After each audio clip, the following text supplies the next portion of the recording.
Hello. I'm going to read the beginning. You know what? Let me just take a look at my clock here. The first chapter, hey, maybe I'll read the second chapter of my novel, In the Shadow of Palace and Joy, which is a kind of um, science fiction dressed as fantasy, noir, buddy comedy, mystery, which I'm sure that's a very clearly defined genre. It should resonate. Okay, here we go. Chapter 1. Don't throw me through the glass, Indrajit Twang advised his captors. You'll like the big crash it makes. It'll be very dramatic. But your boss won't thank you. Glass is expensive. The thugs hesitated. There were two of them, one a hard muscled wall with a flat face and an ashen brown complexion, and the other a blubbery fish like pile that seemed to have three mouths and definitely had four tentacles. The second ruffian had no legs, moving across the floor with a snail like lower half that contracted and expanded in a continual arching and stretching motion. Whichever of the thousand races of man tough number two belonged to, Indrajit had never seen another member. Indrajit pushed into the hesitation, trying to lengthen it into a reprieve. Look, I can't pay you right now, but I can pay soon. Or with work. How much do I owe? Ash Brown looked over his shoulder at Anaximander Skink, the owner of the blind surgeon and also his bartender. Skink was a Wixit, furred except for the pads of his hands and feet, nimble and about 2 cubits tall. Skink stood atop the bowed wood of the bar and growled. You owe a full imperial, you sack of smork droppings. Indrajit didn't know what a smork was, but the other patrons of the blind surgeon, who smelled like fish and oil and sweat, appeared to. They bared teeth and tusks and laughed at Indrajit. Come on, Indrajit pleaded. You can't charge me interest on a bar tab. I'm not charging interest. Skink rolled back black lips to reveal jagged yellow teeth like a dog's. Skink's people ate carrion, and Indrajit suspected that the location of the blind surgeon on the West Flats had been chosen so that the smell of fish intestines and brine and fishermen would cloak the stink of flesh Skink left hanging in the back room to rot until it reached the perfect tenderness for his liking. And I'm rounding down. Indrajit hadn't really kept track. That seems excessive. Yes, excessive is a very good word for your tab. That's why I'm throwing you out. Skink nodded to Ash Brown. He's right about the window. Just drag him out and beat him up. What if I became your bar's resident poet? Indrajit hooked a toe into a protruding board at the base of the bar to stop the thugs from carrying him out. Their strength and the fact that he was wearing sandals resulted in immediate sharp pain to his foot. I could recite every night. Stand in the corner and declaim. All the best drinking establishments have resident poets. A stage to work from might even help Indrajit find what he was looking for. The Wixit snorted. No, they don't. You could start a trend then. Attract a new class of clientele instead of these uncultured swine. The uncultured swine jeered. Skink waved a crooked digit at his thugs and they stopped pulling. New poems? Indrajit took a deep breath. I don't really write new poems, not like you're thinking, anyway. Skink snorted. No one wants to hear the blotchy ad, Twang. Indrajit wanted to straighten himself up into a dignified stance, but the thugs prevented him. Writhing, he managed to push his chest out a few inches. The blotchy epic is the great song of my people. My parents were deeply honored when I, as a young boy, was selected to learn to perform it in its entirety, in 30,000 lines. They sacrificed 2 goats in celebration. First of all, Skink said, holding up long-nailed digits to count off his objections, it isn't a song.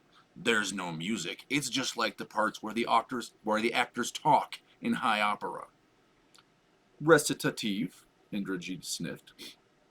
Secondly, nobody speaks blotchy, so it just sounds like you're a spirit talker standing in the corner babbling in a trance. I could translate, Indrajit offered. Thirdly, I've heard your translations of sections of the blotchy ad, and it doesn't sound like poetry. It sounds like people making grand vows and prophecies and threats in the most long-winded fashion imaginable. It is boring. Indrajit gasped. Boring! One of the blind surgeon's fisherman patrons roared, raising his wooden mug. Boring! The others shouted, raising their own drinks in response. Fourthly, you then try to make listeners stand up and act out the scenes. But that's the art. Indrajit said. You don't understand the glory of what I do. This is the entire history of my people. From the darkness that ate the world to my great grandfather's time, the deeds and words are too important to be smothered with music.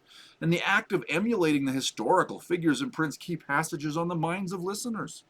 It is participatory drama, and I am 427th in the line of artists who have devoted their lives to performing it. I'm a storyteller, an actor, and a historian. The performance of the Balachi epic is the greatest spiritual, artistic, and cultural experience a person can have. You know what I think a great performance is? Skink asked. Indrajit shook his head. Tell me. Anything that makes people buy more drink. The Balachi ad makes people want to kill themselves. Skink nodded to his cruisers. Make sure he remembers this. Break, say, 2 bones. Do you have a preference for which ones? Ash Brown asked. Maybe that bony nose ridge he's got? Skink turned the question to Indrajit with a polite raising of the dark hairs at the base of his forehead. How about a metaphorical bone? Indrajit suggested. What if you just deeply wound my pride, as indeed you already have with your callous and uncultured disdain for the pinnacle of my people's learning? How many of your people are there? Skink asked. In that valley over there on the other side of Ildarian, or wherever it is you said you came from? 300, Indrajit said when I left. So what? Maybe 200 now, given how bad recent harvests have been? Indrajit ground his teeth. My people fish. You would know that if you paid attention to the epic. Skink shrugged, a gesture that folded his little body nearly in 2. 300 green fishermen no one's ever heard of, lords of nothing, living nowhere special. Nobody wants to hear your epic, and nobody ever will. Of all the epics, of all the 1,000 races of man, if I had to rank them in order of which I'd most like to hear next, the Blotchyad would come in dead last, after Smork Farts. The furry innkeeper's words stung. Skink was right. No one wanted to hear the epic. No one wanted to learn to recite it anymore either. This was Indrajit's great challenge in life. We're not green. Our skin is a pleasing mahogany tint with just the faintest hint of green to it. There's lots of brown people, Skink said. Forgive me for noticing the green, but it stands out more. Are you going to pick 2 bones to get broken, or am I going to raise the number to 4? How badly will you break them? Indrajit wasn't sure whether he was asking Skink or the thugs. Does it really matter? Skink growled.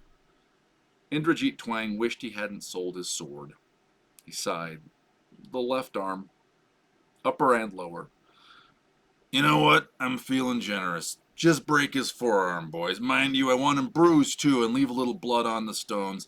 It'll tell other customers that I'm serious. The 2 thugs dragged Indrajit toward the door. His sandal heels scraped across the baked clay floor. I could make up new poems. Indrajit wasn't sure he could, actually. He knew the rhythms and rules of the epic deep in his bones, and could spin out new verses to it as easily as he could breathe. Indeed, one of his duties was to add a new generation to the epic, the generation of his grandmother. But that wouldn't satisfy Skink. Skink would want low body, or love poems, or popular songs, the kind that got printed on large sheets of paper and sold in the street for 2 bits each. Too late, Skink snapped. But this squares us up, right? Indrajit called. We're even? No. Skink dropped down behind the bar, where a series of planks nailed together to form a walkway let him stand eye to eye with customers. No, you still owe me an Imperial, and your tab is closed until you pay in full. Ash Brown and Blubber dragged Indrajit outside. The knotted, salt-encrusted strips of leather that hung in the doorway and served the inn for a door scratched Indrajit's face. Outside, despite the proximity of the water, only 30 paces away or so down a tangled alleyway, Indrajit could hear the slap of waves on slimy rocks. The air smelled marginally better. Cleaner. More salt and burdened fish, less sweat and tooth decay. Can I pay you guys not to beat me up? He offered.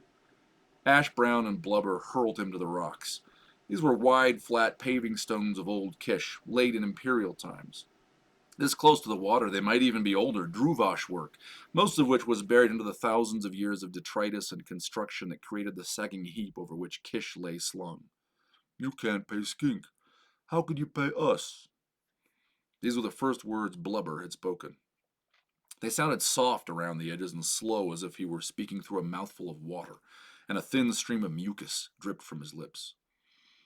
A trickle of sewage flowed past Indrajit's head across the stones. It must flow down from the heights of Kish above him, but the watery stools of the wealthy denizens of the crown smelled no better than those turned loose natively upon the West Flats.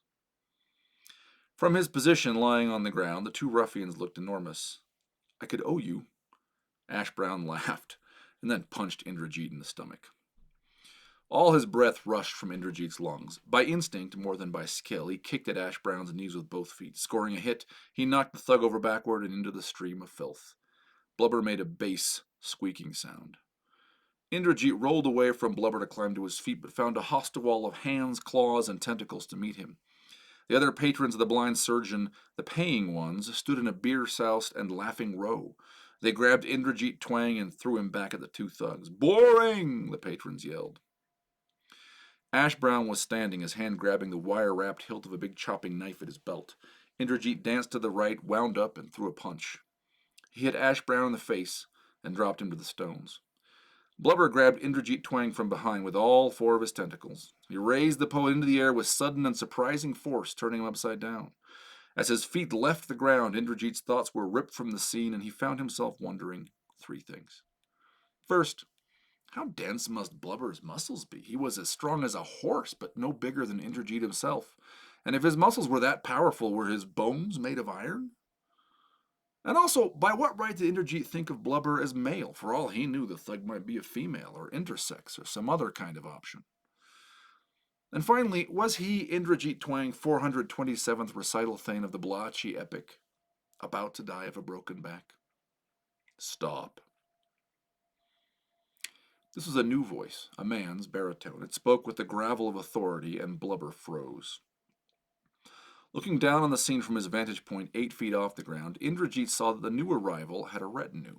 4 lavender-skinned men with tails, Zalaptings, one of Kish's most ubiquitous races of man, and he knew that they were men because they had ragged blue beards under their long lavender snouts, held the tips of their spears poked gently into Blubber's skin. Zalaptings were notoriously difficult to tell apart if you weren't a Zalapting yourself. Maybe these Zalaptings wore linothorax like professionals, but no visible insignia. Jobbers, maybe? Behind the spearmen stood the speaker with the gravel voice. He had no arms, and legs with knees that bent backward and ended in claws like a bird's, and a solemn face nesting inside a collar of wriggling antennae. The speaker was black as jet, but for his bright orange legs. Blubber bent as if he might set Indrajit down, and Birdleg shook his head. Hold still. The thug froze. Indrajit's kilt fell down around his belly. Hello, he said, as politely as he could. Do I know you? Birdlegs ignored him and instead faced Skink. The Wixit bounced on his hind legs, shaking his fist at the new arrival, apparently unconcerned about the presence of the 4 spearmen. The tavern's patrons booed. Break his arms! Several took a step forward, as if intent on intervening in the face-off, but Birdlegs glared lightning at them, and they stepped back into place. Show us some blood! This man owes me, Skink squealed. My employees are administering a legitimate beating. I'd be interested in hearing more about your ideas of legitimacy. Birdlegs' voice dropped into a deep purr. But he owes my master a prior debt, and unless your prices are surprisingly high, a larger one. Skink hesitated. You have court papers? Birdlegs looked thoughtfully at the innkeeper. What does Indrajit Twang owe you?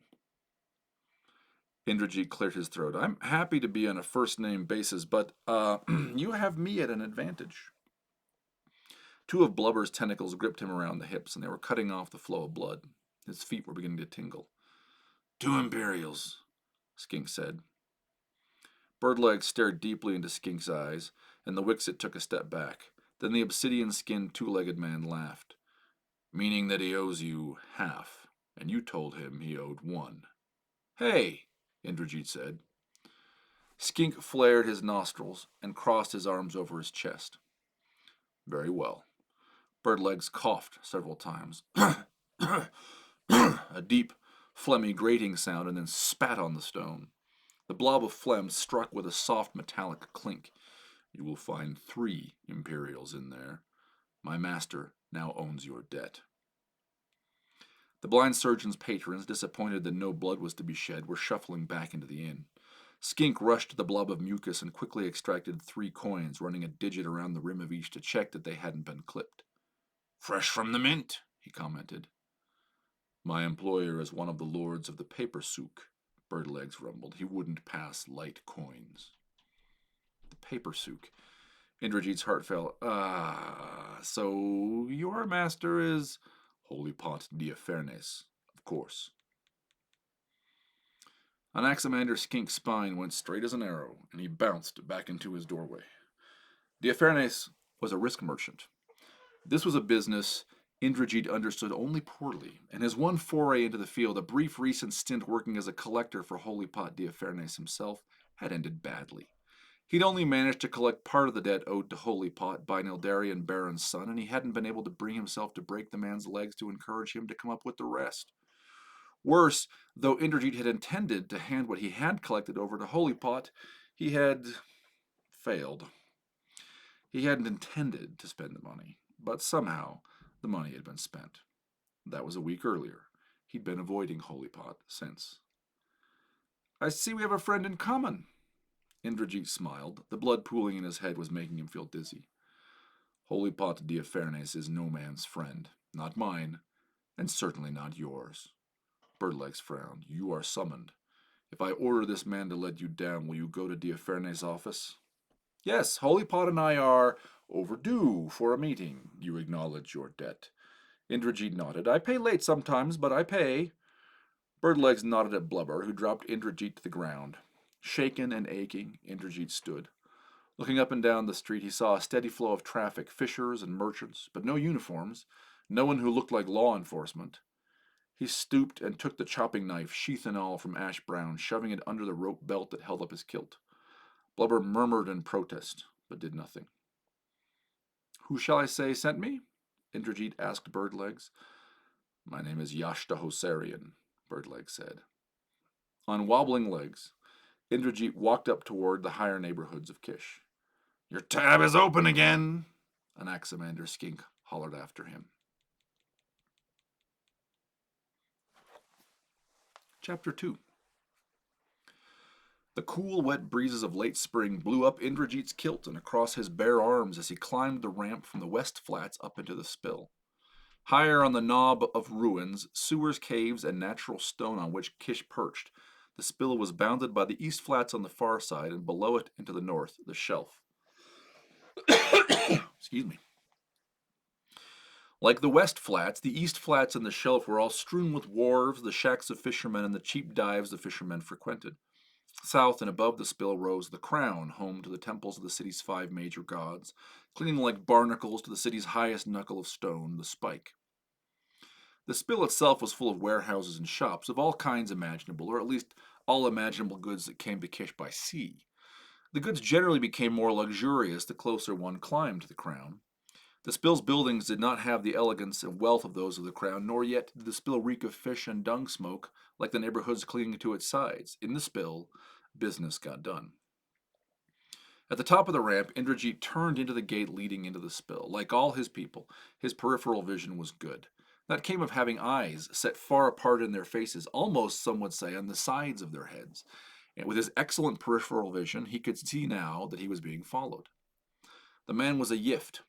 They looked like any ordinary, unremarkable man, caramel brown in color and of middling height like the race of man commonly called Kishi, but a Yift could be spotted by the lashless line across his forehead that was all one could see of his third eye when it was closed. When the eye was open, the Yift were said to possess uncanny powers of vision through it, though the tales also said that every minute they held that eye open was a minute less that the Yift lived.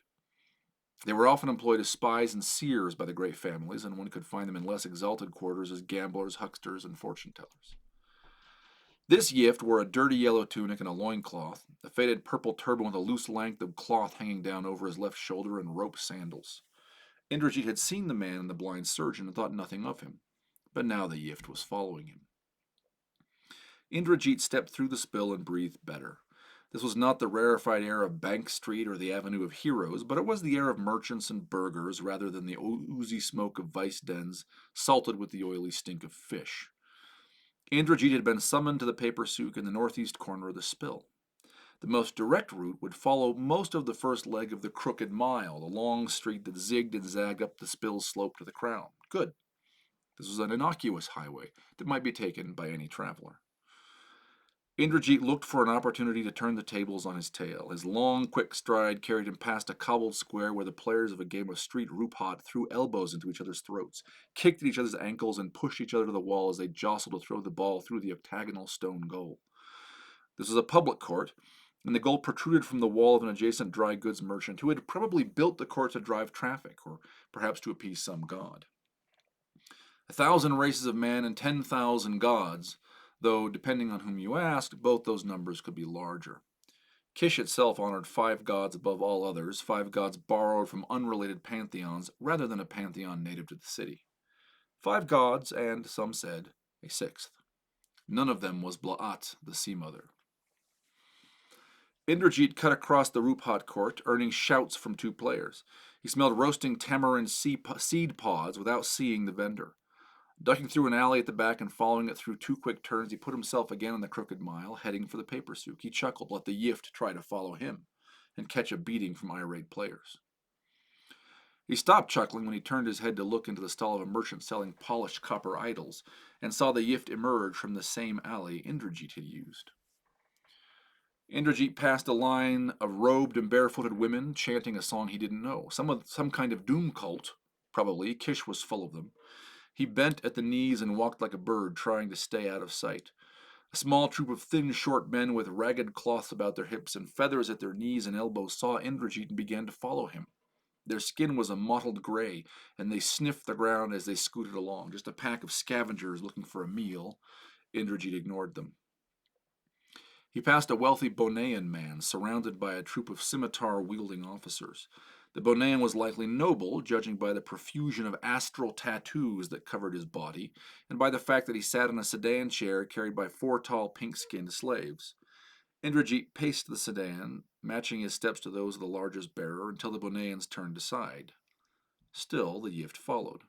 More direct action would be required. The scavenger pack hooted, sensing some kind of game and maybe an opportunity for a meal. They flashed sharp teeth and scratched at the skin of their own throats. Indrajit saw his chance in the form of a body show. The actors stood on a low platform made of planks, just tall enough to raise their heads above the crowd. They projected their voices admirably, but this was no epic recitation. The actors hit each other, danced, mimed gigantic farts, and pretended to rut like beasts. One of them wore a papier-mâché mask in the shape of a horned skull, suggesting that he was supposed to be Orm Thrush, more properly Orm Thrush VII, head of House Thrush, said to be the richest of the 7 great families of Kish and the current Lord Chamberlain. Thrush was by far the most flatulent of the characters, and also tried to hump the young female characters any time the older characters turned their backs. So the body was political. Indrajit didn't care. What he liked was the crowd, which was thick and noisy with jeers, laughter, and catcalls. The audience was getting thicker by the moment, too, growing like a zalopting warren. He turned his shoulders to slide as neatly as he could into a wall of spectators without breaking their ranks, then crossed a thin row of young peepal trees, their drooping leaves a rich dark green. On the far side he ducked and stepped sideways, creeping out of sight until he could shelter behind the band. The musicians consisted of a girl playing a forked shepherd's flute and 2 men playing bang harps. The harpists seemed much more comfortable with their drone strings and the percussive butts of their instruments than with the fretted melody strings. Indrajit cringed at the roughness of the music. The yift struggled to get through the crowd and passed right by the musicians. Indrajit orbited sunwise around the band to stay out of sight, and almost laughed when the yift began looking left and right frantically and picked up his pace. Moving cat-like on the balls of his feet, Indrajit rushed to catch up to the man following him. The yift was muttering under his breath. Indrajit tapped him on his shoulder. The yift turned. His face was angry, and his third eye was beginning to open. Having lost Indrajit then, he was turning to his magical gift to find the poet. Indrajit chuckled as the anger turned to surprise. He saw just enough of the yift's eye to notice that the white of the eye was a deep yellow thick with mucus. Then he punched the yift right in his sorcerous orb. Indrajit Twang was a tall member of a tall race of mankind, and the Yift was off balance and surprised. With a shrill yelp, the snoop dropped to the paving stones and lay still. Passers-by looked, but no one looked twice. This was Kish, after all.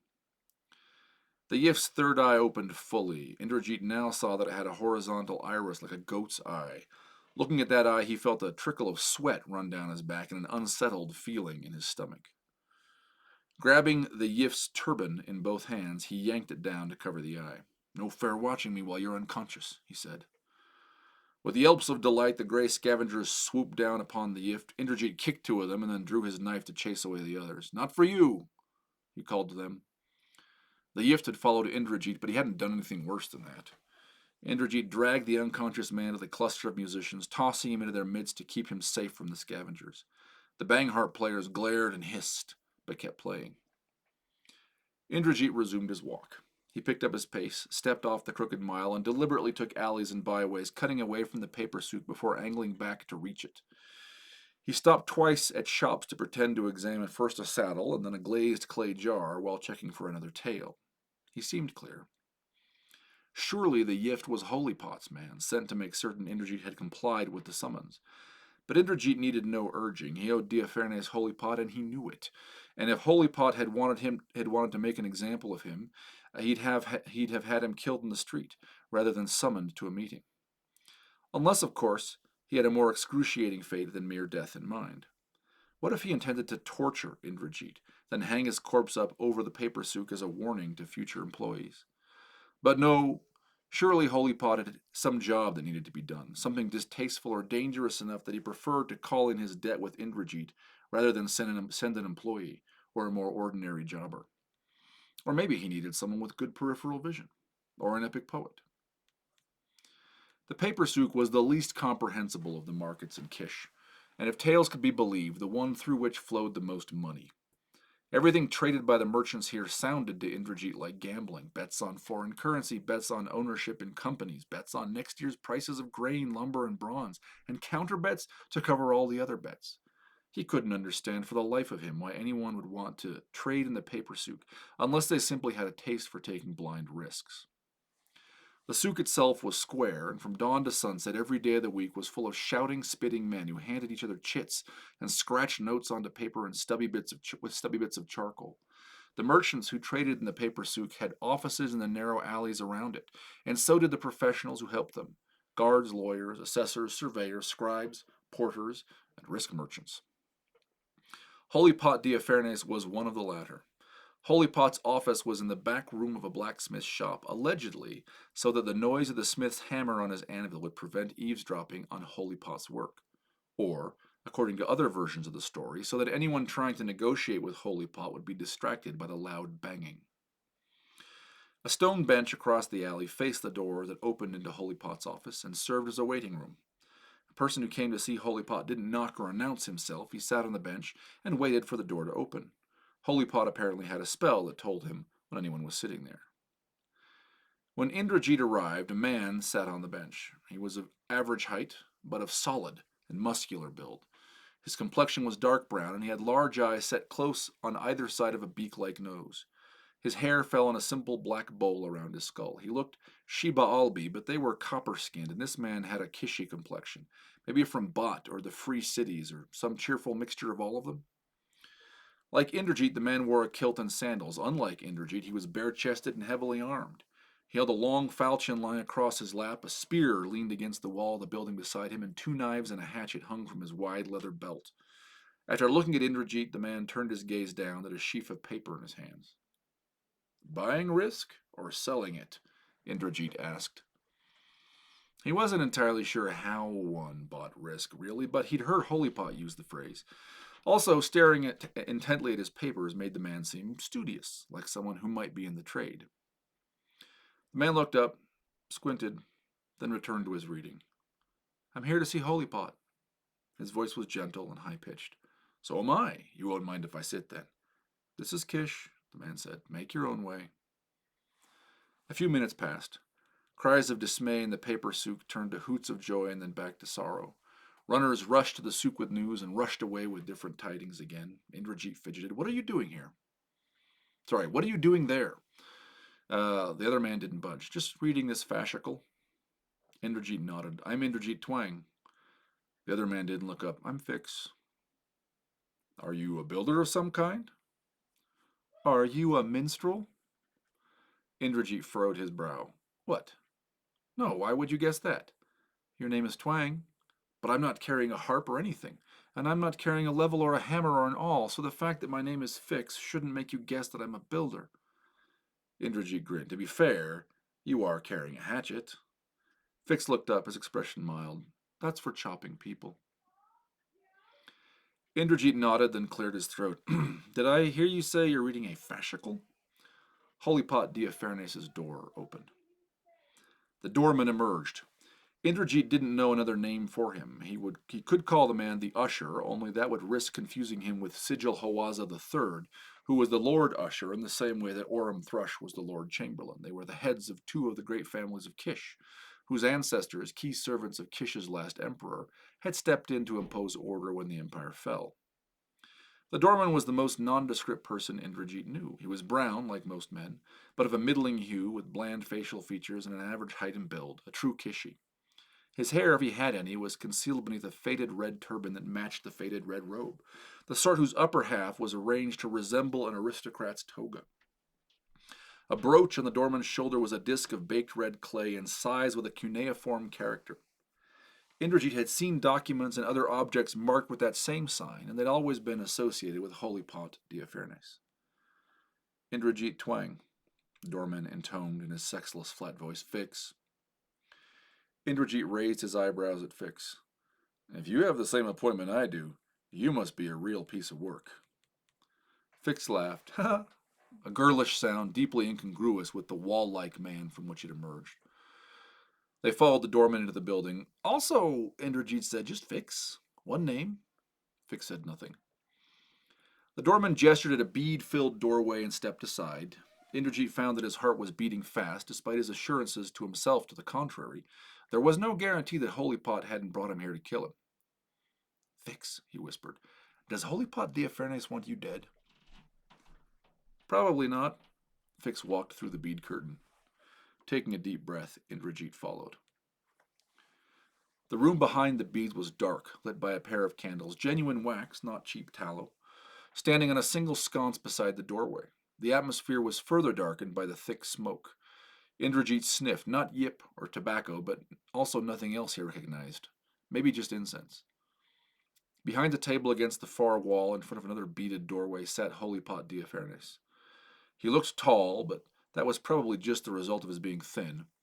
His skin was the gray of a porpoise's hide, and his long arms ended in thin fingers that drummed a complex pattern on the red-stained tamarind wood of the table.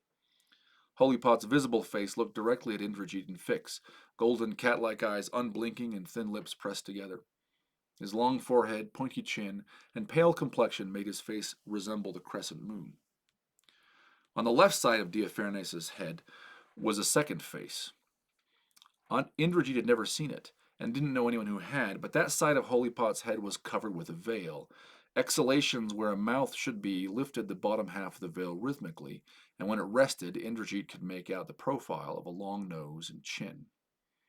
Indrajit had no idea what the pot was.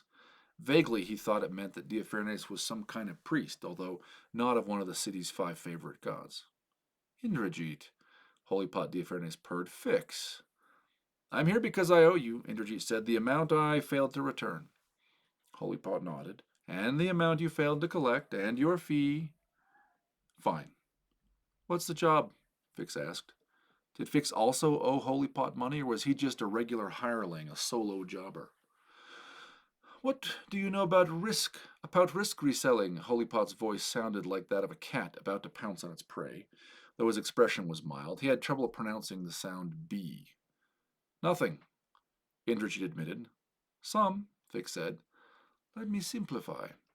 Holypot cleared his throat, emitting a soft whistle from the veiled face. One of the great families has an interest in a person. They have hired jobbers to protect her for the next 8 days, and they have taken out a risk reselling policy, which means that they pay a risk merchant. And if the person is killed or kidnapped, the great family will be paid by the risk merchant. Someone paid this family? Indrajit asked. What did they sell? No. A person is said to sell risk when he pays another person to take the risk in his place. The risk merchant on the other end of the transaction is said to buy the risk. The risk reseller is only paid if the risk is realized, if the feared event comes to pass. A curious terminology, but one grows accustomed to it. That's you, Indrajit said, looking for a shortcut. You sell, no, you buy the risk. He thought he had it right. No, the risk buyer involved in this particular transaction wants to protect herself from what she regards as a high risk contract, so she has entered into a risk reselling contract with me. So she pays you part of the fee she earns, Fix said. And if she has to pay out to the risk assured, she collects some of that amount from you instead. Ugh, my head hurts, Indrajit said. Correct. Holy Pot's face became decidedly unexpressive. What do you need from us? Fix asked. Indrajit nodded. That was the right question. I worry that the original risk merchant might be cheating. I do not think she is, but she may be.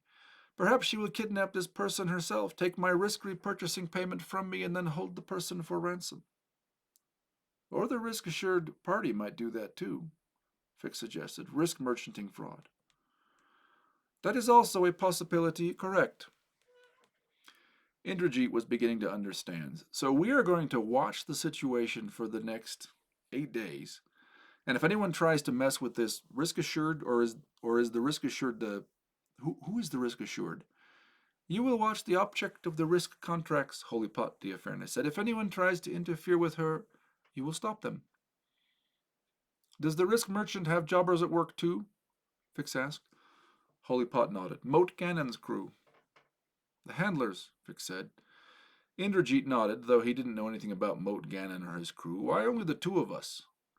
Holy Pot shrugged. I do not think it is likely anyone is cheating, only possible. So I do not wish to spend too much money. Also, I want you to keep out of sight of the handlers, so I do not wish to hire a large company with a distinctive uniform. The contracts start at sunset tonight and continue until the 7th sunset thereafter, so I wish you to begin observing the object immediately. He reached under the table and produced 2 small purses, dropping them in front of the 2 jobbers. Partial payment in advance. A similar amount upon completion for Fix, and for Indrajit, upon completion, the forgiveness of all debts. They took the money. We'll need to get close to the object right away, Fix said. Who needs guarding? Indrajit asked. Who is the object? Ilsa without peer, Holy Pot Diapherne said. The actress. All right, I was having too much fun, so I just read 2 chapters. A bonus. All right, I'll put this up on YouTube.